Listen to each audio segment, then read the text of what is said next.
It's our powerful desire that you accept the perfection of where you stand, even if you don't like it.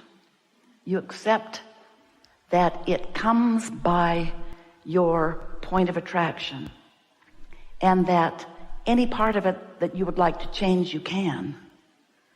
And that the easiest way to change the parts you don't like is not to push against them, not to catalog them and pigeonhole them and join other groups who are also pushing against those things, but to do your best bit by bit to focus more in the direction of wanted than in not wanted. And here's why.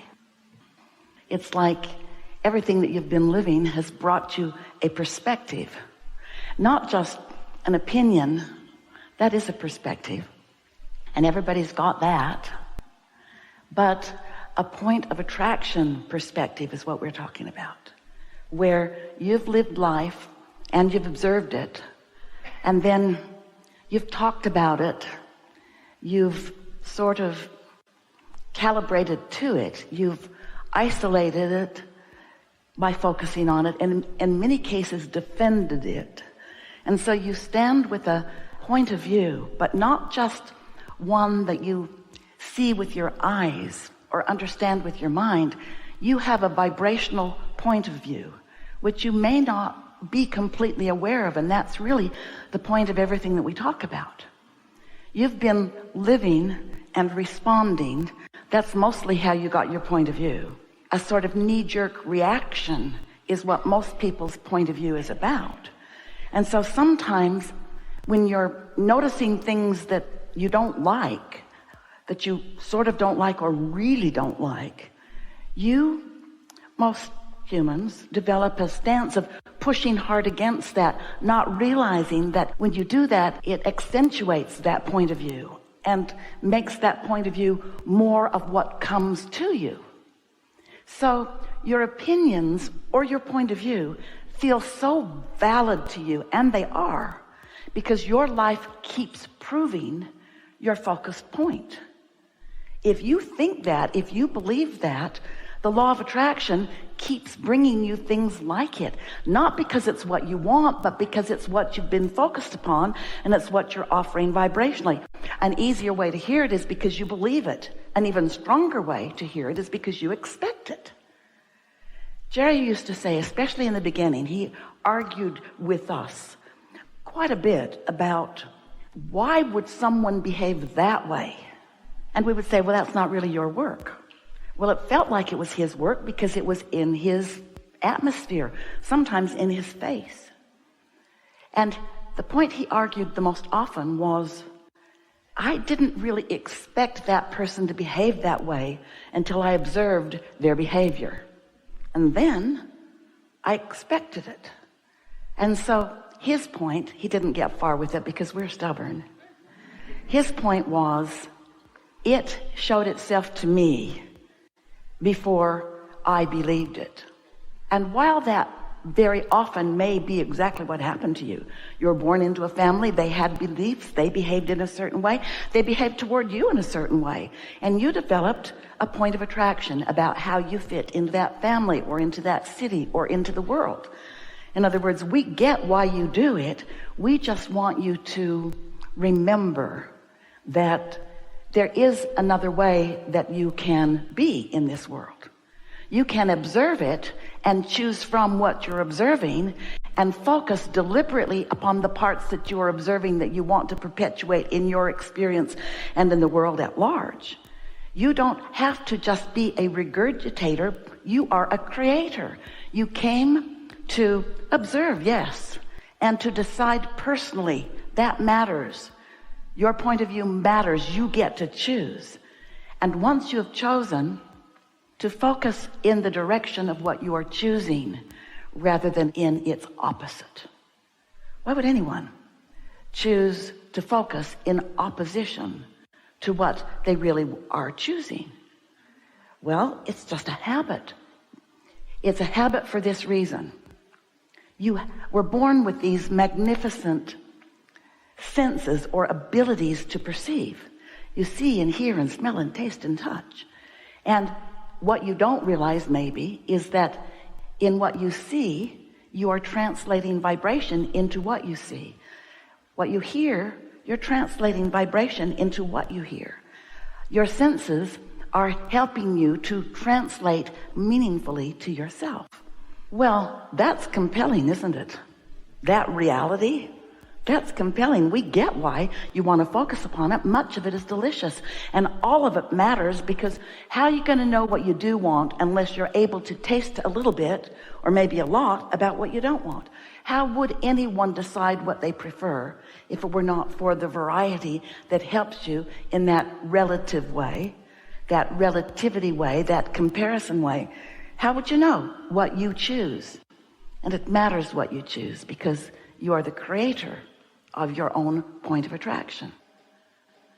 So you live in a universe. So do we. You're physically focused. We are non-physically focused. We live in a universe that is vibrational first and foremost, and then translatable into manifestation, turning thoughts to things. Yay. That's what you want. That's what you get. That's who you are. That's why you're here. So here we are all together as vibrational beings living in a vibrational universe. And as you come to accept that, and then you calibrate what you're doing vibrationally with what the larger part of you is doing vibrationally, then you consciously activate your own guidance system, and then it's so much easier to move in the direction of wanted. When you're using your physical senses to choose from the plethora of ideas or experiences, it's a lot to choose from, and it can get very confusing.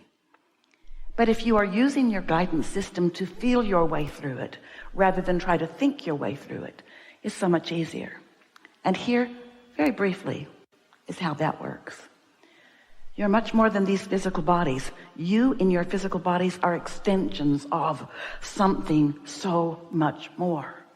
Your source energy. And your physical body is an extension of that liquid love. So as you made the decision to focus some of that source energy into this personality that you know as you, all of you didn't come. In fact, most of you is not here in this body. The larger part of your perspective remains non-physically focused, while you are here having your important experiences, but not without the awareness and the adoration and the appreciation of that larger part of you. So every conversation you have, your inner being is aware, in on it. Everything you do, everything you think, you are an extension. You can never separate yourself from that perspective. And that perspective, if you could just take that perspective and sit it in a chair in physical form, that perspective of you would be your very best friend ever, ever, ever, ever, ever. And here's why. That perspective of you knows you, first of all. Aren't you always wanting somebody to get you? Knows you, adores you, roots for you, knows the ever-changing life experiences that you're going to live, and supports you in everything that you do, knowing that you can't get it wrong and that you never get it done. And so that non-physical part of you is having a vibrational response to whatever it is that you are about in any moment in time, as are you. And your emotions are your indicator of how close in understanding you are with your inner being about the very thing that you're focused on. Somebody is rude to you, you don't like it.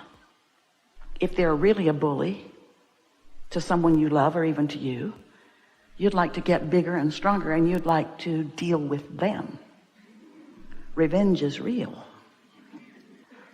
The reason that you feel the discomfort that you might call fear or anger or revenge is because your inner being isn't looking at that bully in the way you are looking at that bully.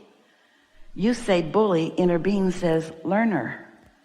You say bully, your inner being says someone here to play with you, to help you find your balance. You say, bully, bigger than me, taking advantage of me. Your inner being says, that can never happen. It's only you giving away your power that ever negatively impacts you. And your inner being isn't even saying, and you shouldn't do that. Your inner being doesn't push against anything that you're about. Just knows it, understands it, and is always focused upon who you really are and what you really want. Now, how does your inner being know what you want? Because every time you lived what you didn't want, you asked for what you did want, even if you didn't use your words. Someone's rude, you want a nicer world. You don't have enough to eat, you want more food. You want some more money to go do something, but you're aware of it because you feel some financial shortage. Your inner being does not join you in the financial shortage. Your inner being knows your prosperity, focuses upon your prosperity, holds such a clear thought of that prosperity. And because your inner being is non-physically focused, where there is not resistance, when your inner being focuses upon something that you want, and the law of attraction, which it does, responds, which it does to what your inner being is focused upon, which is about something that you want, which you've set into motion, there is a powerful attraction, a gathering of cooperative components on your behalf to what you want. Question is, what are you doing? Bully, complaining, unfair. And so it's only your perspective, not in sync with your broader perspective, that is the reason for negative emotion, or is the reason for you pinching off the avalanche of well-being that is pointed at you and for you and by your inner being and by all that is, by that which you often call God. So what we want to talk about is how you more deliberately merge with who you are, that blending, that allowing. Step one is, here you are in your physical body, splat, you got here a while ago.